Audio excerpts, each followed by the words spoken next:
خدا ہماری پناہ اور قوت ہے، مصیبت میں مستعد مددگار۔ اس لیے ہم کو کچھ خوف نہیں، خواہ زمین الٹ جائے اور پہاڑ سمندر کی تہ میں ڈال دیے جائیں، خواہ اس کا پانی شور مچائے اور موجن ہو، اور پہاڑ اس کی تغنی سے ہل جائے۔ ایک ایسا دریا ہے جس کی شاہوں سے خدا کے شہر کو، یعنی حق تعالیٰ کے مقدس مسکن کو فرحت ہوتی ہے۔ خدا اس میں ہے، اسے کبھی جنبش نہ ہوگی۔ خدا صبح سویرے اس کی کمک کرے گا۔ قومیں جنجلائیں، سلطنتوں نے جنبش کھائی، وہ بول اٹھا، زمین پگھل گئی۔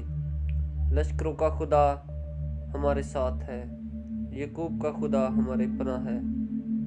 آؤ خداوند کے کاموں کو دیکھو کہ اس نے زمین پر کیا کیا ویرانیاں کی ہیں۔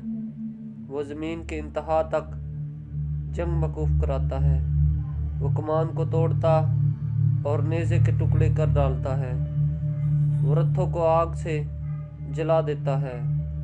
خاموش ہو جاؤ اور جان لو کہ میں خدا ہوں۔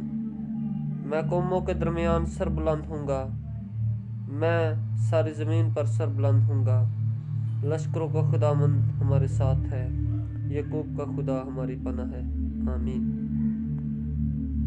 زبور 46 اس کی پہلی آیت سے 11 آیت تک۔